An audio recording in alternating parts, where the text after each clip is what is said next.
Alright, hey guys, how's it going? This is Mr. Zarea here at Landrum Middle School.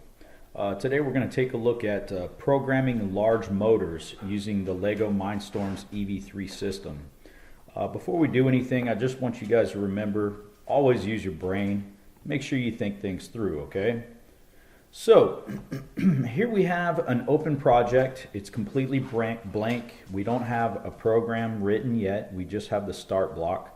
So the first thing that I want to do, since I'm going to be writing more than one program in this project, I'm going to go ahead and save my project as, just call it large motor. So I'm going to go to File, and I'm going to go to Save Project As, and I'm just going to save this to the desktop just to make things easy for me, and I'm just going to call this large motor project, and I'm going to hit Save. So you can see that it obviously has changed the name right there. Whenever I download this to my robot, it's going to show up as a folder called Large Motor Project. When I open that folder, I can see all the different programs that are in there. So I'm going to start off with this first program. I'm not going to name it yet because I'm not sure what I'm going to do just yet. So let's start off with just looking at the programming blocks that involve the large motor only. So there are three programming blocks right here. Here's large motor, that's just a single motor. Here's the move steering, which involves two motors at the same time, which would work kind of like a car. And then here is the move tank, which would involve two motors at the same time. However, they can go in opposite directions. All right. So let's just start off with the most basic one, which is a single motor all by itself. I'm going to click and drag and drop that to my start block. Okay. So once I have that, let's go through each of the options available to us. Okay, first option is this little, looks like a rewind button or a circle, and it's got a pound sign or a number sign, or you guys might call it a hashtag sign. If I click on that, it gives me the different options as to what I want to have happen to this large motor. If I want it to just be off, that means the motor will not run, and it'll have an X. If I want it to be on, it will simply just run forever. Okay? If I want it to be on for seconds, it will be on for a certain amount of time. If I want it to be on for degrees, it will be on for a certain number of degree rotations. Remember that one full rotation is 360 degrees.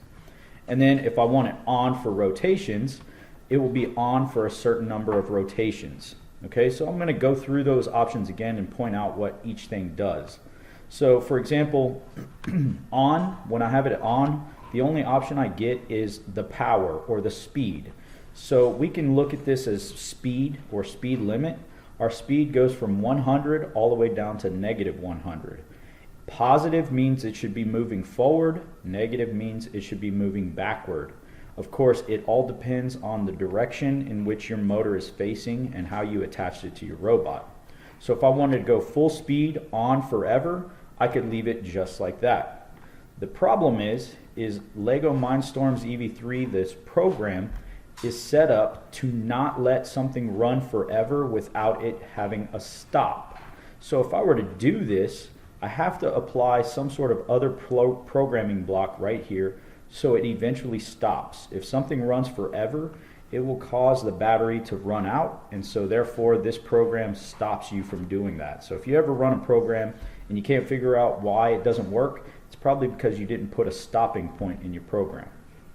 Now, that's on.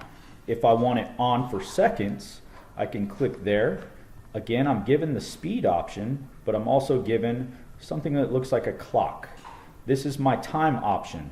So here I can type in any range of numbers and using decimals. So if I wanted 2.5 seconds, I can type in 2.5 seconds and the motor will turn full speed at 100. 100 is their speed for 2.5 seconds. This next block right here is whether or not I want it to stop immediately at 2.5 seconds or if I wanted to let it coast. This is called the brake option. So if I have a check, it's going to brake.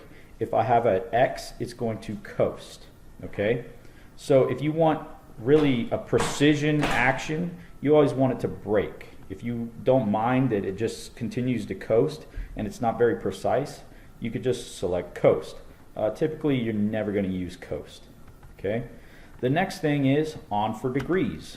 So here we have speed, and then the next thing, which is this circle, we have the number of degrees for rotation. Remember, half turn is 180 degrees, a quarter turn is 90 degrees, a full turn is 360 degrees. So I can simply type in whatever I want, and you can see how the icon shows us kind of how much of one rotation will appear. And then again, we've got coast and we have brake. And then the last one is on for rotations. This one gives me the same types of options. We have speed, but then we have the number of rotations. Now, whenever you use this, you really have to think carefully about what is the distance you want your robot to travel, because one rotation will be the circumference of the tire or the wheel. So you might want to measure the circumference of the tire, and that will help you calculate how many rotations you want. So you can type in any range of numbers, including decimal values. So this would be 4.5 turns. And of course, we've got brake and we've got coast. Okay. Now let's say I like that, but I also want to have another large motor do something at the exact same time. If that was the case, I want them to run independently. So first thing I want to do is check to make sure that my motor port is B. So I'm going to take a look at my robot. I can see that yes, I have a motor in port B. That is the one I want. However, I want a second motor to do something different. So I'm going to just drag this away. I'm going to come over here to this cable that comes out of the play button or the start block, and I'm going to connect it there.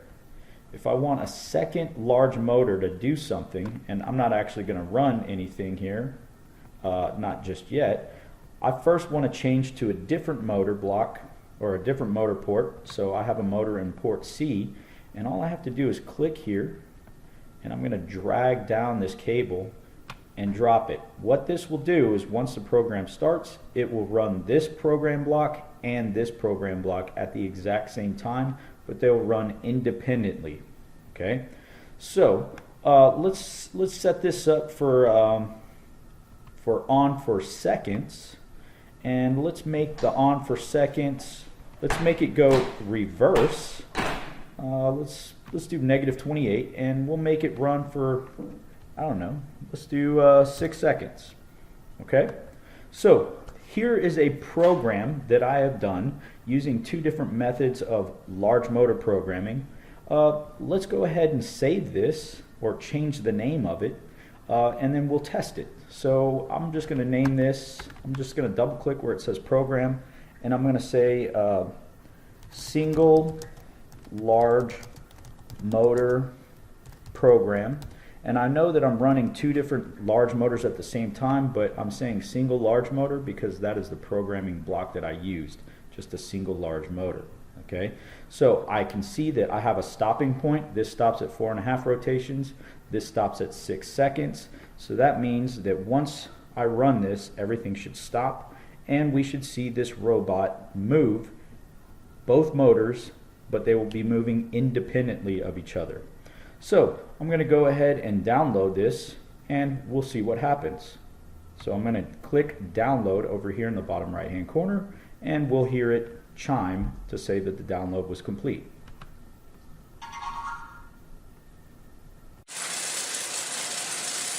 Alright, so I've got my large motor program downloaded to my brick, so we're going to test to see what it looks like. And for those of you who are unsure of how to run a program, we have 4 tabs on the brick. The first tab has a play button. That play button is to play all the recent programs that you've run, but I have saved all my programs into a project folder. So I'm going to go to the second tab, which looks like a bunch of documents stacked on top of each other, and I'm going to look for large motor program because that's what I named my project. I'm going to scroll down to it and open it up. Inside I see single large motor, so I'm going to go to that and I'm going to highlight it, and when I'm ready I'm going to press the center button. Now this one I don't actually have to set it on the table. because it's going to do something wacky. Each wheel is going to do something completely different. So I'm going to turn this over, and then I'm going to press play, and we're going to see how the wheels behave. So you can see one wheel was turning in one direction, the other wheel is turning in the opposite direction, and this one turned longer. And so that's exactly what I expected.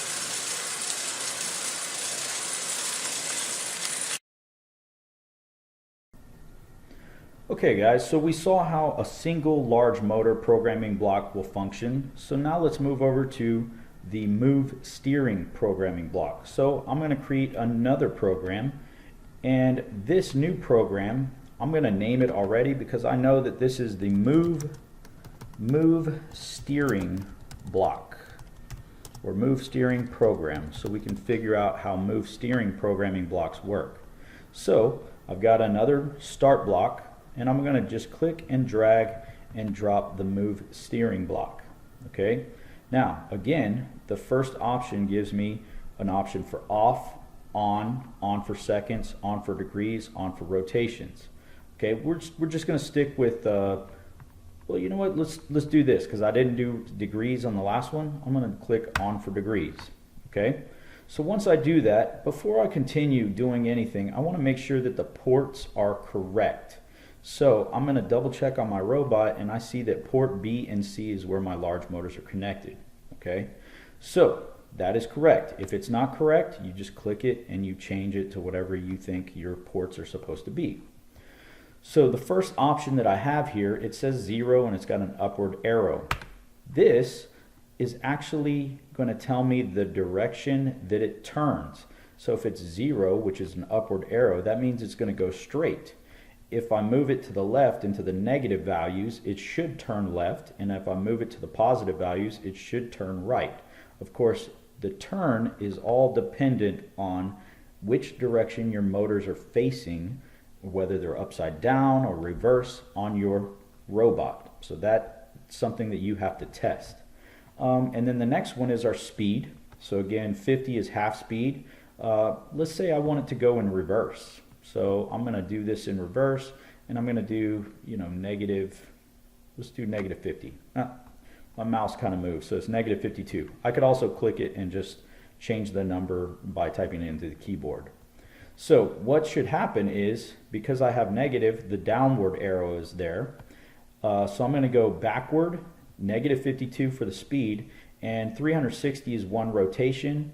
So I think I'm good with that, and I'm just going to leave it at break because typically that's how I'm always going to do this.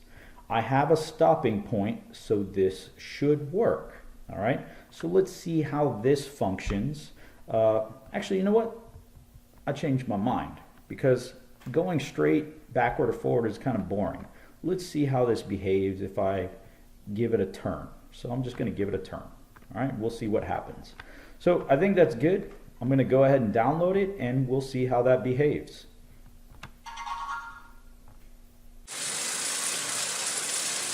Okay, so now the second program that I actually want to run here is going to be the program where we have the move steering. So this is where both of the wheels are going to work in conjunction to steer my robot in some direction. So again, I'm going to go to my project folder, which is large motor project.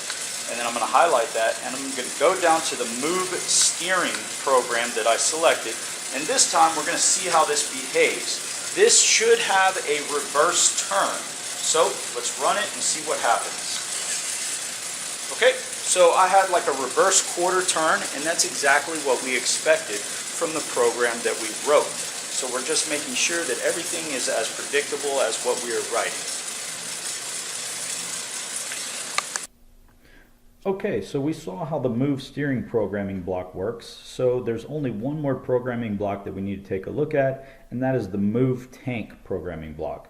So again, I'm going to create a new program within this project. So I'm just going to click the plus sign over here, and I'm going to add a new program.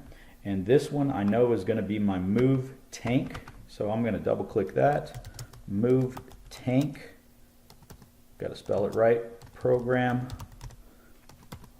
And that means this new program is going to include the move tank program. All right, so last programming block for this particular video is the move tank. I'm going to drag that and I'm going to drop that next to the starting block.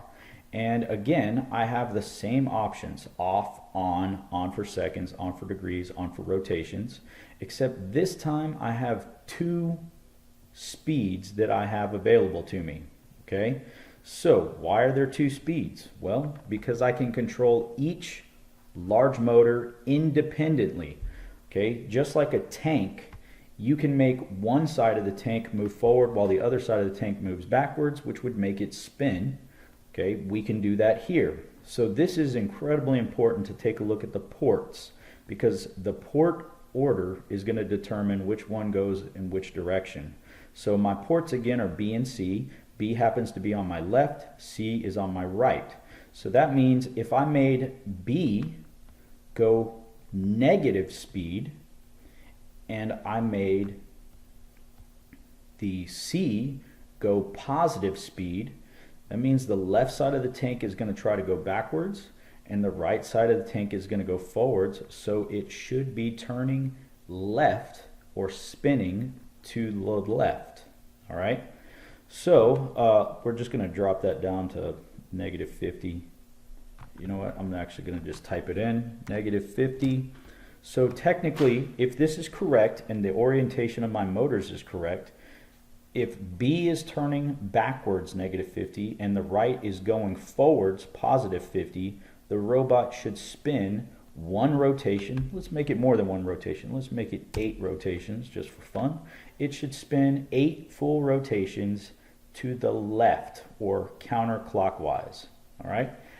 The only difference between this and move steering is just that you simply have, instead of the directional icon where you have the arrow, we have 2 speeds, and the speeds help us determine the direction that the robot is going to be traveling in.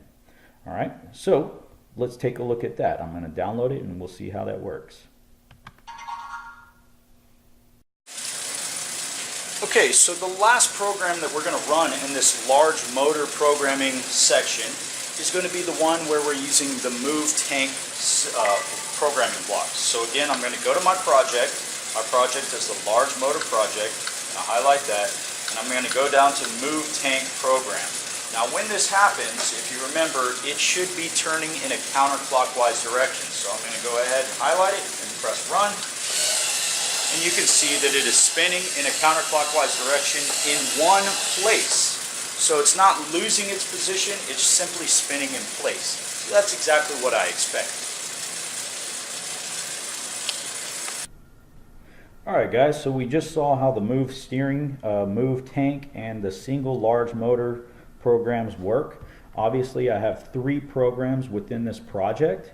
Of course, before I do anything else, I would want to save this just to make sure that I don't lose it. It's also saved onto my brick, so it's going to be there until I erase it from the memory. I didn't show you every single option for the large motors, but I showed you enough that you should be comfortable to test and take a look at all the other options, and you should be very familiar with what they do for you. So that's pretty basic to get you started to get your robot moving.